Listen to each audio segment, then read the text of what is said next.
샬롬 반갑습니다. 오늘도 귀한 말씀과 함께 은혜로운 하루 시작하시길 바랍니다. 오늘 우리가 함께 읽을 이사야 20장부터 22장까지는 또 여러 나라의 혼란과 또 예루살렘의 위기가 등장합니다. 20장에서 이사야는 3년 동안 겉옷과 신발을 벗고 다닙니다. 유다가 의지하던 애굽과 구스가 아수르에게 포로로 끌려갈 것을 보여주는 표징이었어요. 유다는 강대국의 도움을 기대했지만 그 강대국도 유다를 지킬 수 없다는 것이죠.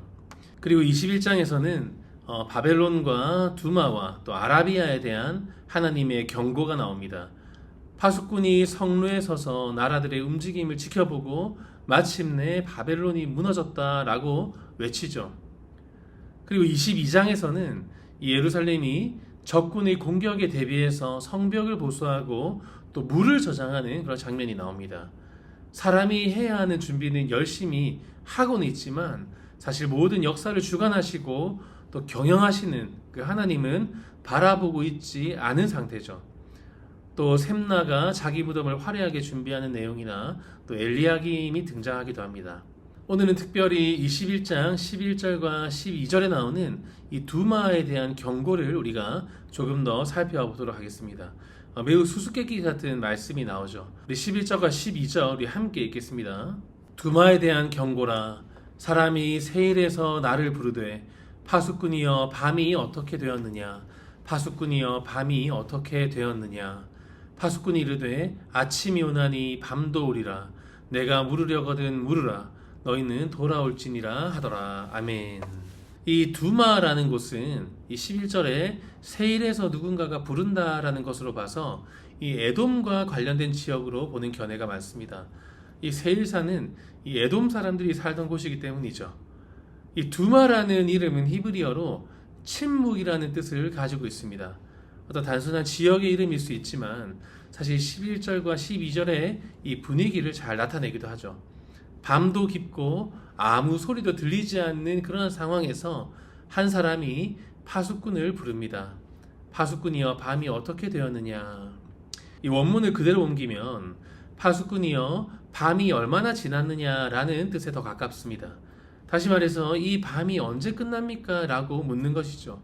밤이 너무 깊고 또 너무 길면 이 시간 감각이 흐트러지기도 하고 또 잠들지 못하고 깨어있는 사람들에게는 5분도 1시간처럼 길게 느껴질 수도 있습니다. 아직도 밤인지 아니면 새벽이 가까워 오고 있는지 아침은 언제 오는지 늘 확인하고 싶은 마음이 있겠죠. 이 세일에서 부르는 사람이 한 번만 묻지 않습니다. 파수꾼이여 밤이 어떻게 되었느냐. 파수꾼이여 밤이 어떻게 되었느냐. 같은 질문을 2번이나 반복하죠. 한마디로 그 마음이 굉장히 조급하고 답답한 겁니다. 더 이상 견디기 어려우니 아침이 가까이 왔다고 나에게 말해달라라는 뜻 같기도 하죠. 당시 에돔도 이 아수르와 같은 이 강대국의 위협 속에 있었습니다. 이 작은 나라들은 강대국의 어떤 흥망성쇠에 따라 운명이 달라지죠. 이 에돔 사람들은 이 어두운 시대가 또 강대국의 위협이 언제 끝날지 알고 싶은 마음이 이 질문에 담겨 있는 겁니다. 이 파수꾼은 높은 성벽 위에서 늘 깨어서 감시하고 있는 사람이죠. 멀리서 다가오는 적군이나 또 낯선 사람을 가장 먼저 발견하기도 하고 또 아침이 오는 것도 가장 먼저 발견하는 것이 바로 이 파수꾼입니다. 이 사람들은 파수꾼에게 정확한 대답을 기대했을 겁니다. 언제 아침이 옵니다. 아니면 며칠만 기다리면 됩니다. 언제 어둠이 물러갑니다. 이런 정확한 대답을 듣고 싶었을 겁니다. 하지만 이 질문에 12절에서 파수꾼은 이렇게 대답합니다. 우리 한 번 더 12절 읽겠습니다. 파수꾼이 이르되 아침이 오나니 밤도 오리라. 내가 물으려거든 물으라. 너희는 돌아올지니라 하더라. 아침이 오나니 밤도 오리라. 아침이 온다고 말하긴 하지만 밤도 온다는 것이죠. 아침을 간절히 기다리는 사람에게는 아마 기대했던 대답이 아닐 수 있어요. 에돔을 위협하던 세력이 잠시 물러나서 아침이 오는 것 같을지 몰라도 또 다른 위협이 생겨서 또 밤이 찾아올 수도 있다는 말이겠죠. 이 본문의 바로 앞부분에서 이 바벨론의 함락이 선포됩니다. 바벨론이 무너지면 이 억압받던 나라들은 아침이 왔다고 기뻐할 수 있습니다. 하지만 바벨론이 무너진다 하더라도 모든 어둠이 사라지고 다시는 어둠이 오지 않을 것이다라는 기대를 해서는 안 된다는 겁니다.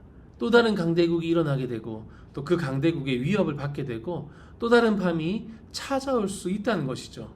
인류 역사를 보아도 전쟁이라는 것은 형태만 달리할 뿐이지 끝없이 전쟁은 일어나는 것이고 또 새로운 지도자가 세워지고 다양한 제도들이 만들어져도 인류 역사는 언제나 아침과 밤이 번갈아 찾아오는 것입니다.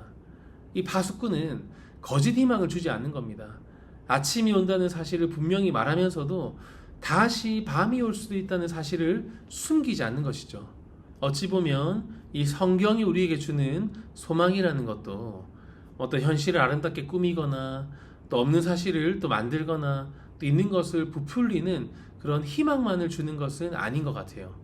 아침과 밤을 모두 받아들이는 가운데 우리가 바라보아야 할 소망이 무엇인지를 알려주는 것이 바로 성경이 우리에게 주는 소망인 것입니다.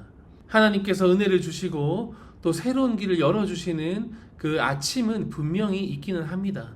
하지만 여전히 나의 죄와 연약함 때문에 육신의 정욕 때문에 때로는 악한 세상 때문에 밤을 맞이하고 어둠을 지나야 할 때도 있다는 것이죠. 기도하던 일이 이루어지며 기뻐하는 때도 있고 또 하나님의 더딘 응답으로 인해서 기약 없이 기다려야 하는 때도 있습니다. 관계가 회복되는 듯 하다가 새로운 오해가 생기기도 하고 또 한 가지 사명을 마치고 짐을 좀 더는가 싶으면 또 다른 사명을 쥐어주셔서 다시 십자가를 져야 할 때도 있는 것이죠. 말씀대로 아침이 오나니 밤도 오리라 말씀 그대로입니다. 하지만 중요한 사실은 영원히 아침일 수는 없지만 또 영원히 밤일 수도 없다는 것이죠.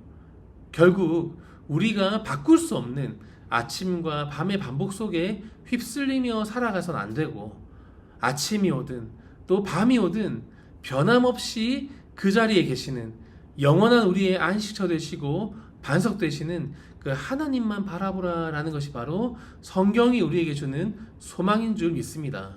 오늘 본문에 보시면 내가 물으려거든 물으라라고 말씀하십니다. 파수꾼은 질문하는 사람을 책망하지 않습니다. 밤이 얼마나 남았는지 계속 묻고 싶으면 언제든지 다시 물어보라라고 말합니다. 하나님께 질문하는 것 자체는 전혀 잘못이 아니죠. 이해되지 않을 때 물어보고 또 기다림이 길어질 때 또다시 묻고 또 하나님의 뜻을 알기 위해서 계속 부르짖을 수 있는 것입니다. 하지만 그렇다고 해서 하나님의 뜻과 계획을 거스를 수는 없는 거예요. 몇 번을 묻는다 하더라도 아침과 밤이 우리에게 함께 온다는 사실은 달라지지 않습니다. 그렇기 때문에 우리는 어떻게 해야 하는지 이 파수꾼은 이렇게 결론을 짓습니다. 12절 끝에 보시면 너희는 돌아올지니라. 결국 하나님께로 돌아오라는 초청이죠. 계속해서 바뀌는 아침과 밤에 휩쓸리며 혼란스러워하지 말고 그 아침과 밤을 주관하시는 하나님께 돌아오라는 겁니다. 이 짧은 말씀이 어쩌면 이사야서 전체의 흐름을 대변하는 것 같기도 해요. 사랑하는 믿음의 가족 여러분, 우리가 지금 밤중에 있다면 그 밤이 언제 끝날지 알 수 없습니다. 파수꾼처럼 정확한 시간을 설명해 줄 수도 없어요. 그러나 아침은 꼭 온다고 하나님께서 약속하셨습니다. 또는 우리가 지금 아침에 빛 가운데 거한다 할지라도 그럴 때일수록 우리의 신앙이 풀어지고 방심하고 있지는 않은지 꼭 확인해 보시기 바랍니다. 우리가 아침 가운데 거한다면 우리가 그 아침을 감사하며 또 밝을 때 할 수 있는 일을 하면 되고 또 어둠의 때에 있다면 또 우리가 깨어 기도하며 아침을 기다려야 하는 것이죠. 그리고 마음속에 질문이 생길 때 언제든 용기 내어서 하나님께 나아가시기 바랍니다.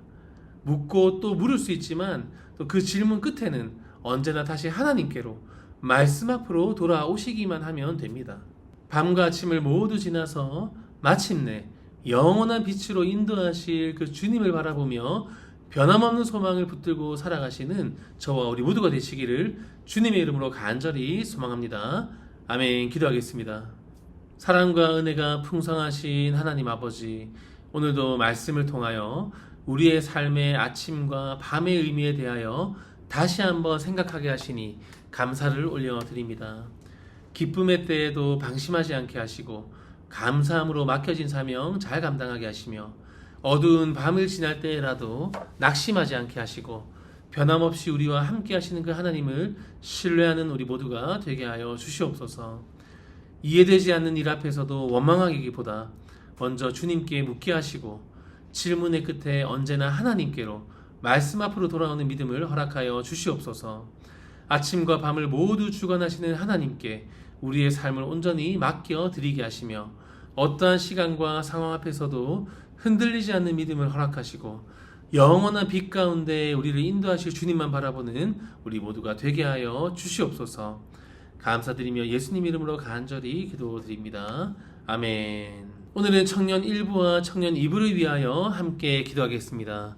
청년부 모든 지체들이 예배와 교제와 공동체 사역을 통하여 십자가의 사랑과 풍성한 은혜를 경험하게 하시고 확고한 구원의 확신과 하나님의 자녀로서의 정체성을 가지고 세상 속에 담대한 그리스도인으로 바로 서게 하여 주시옵소서.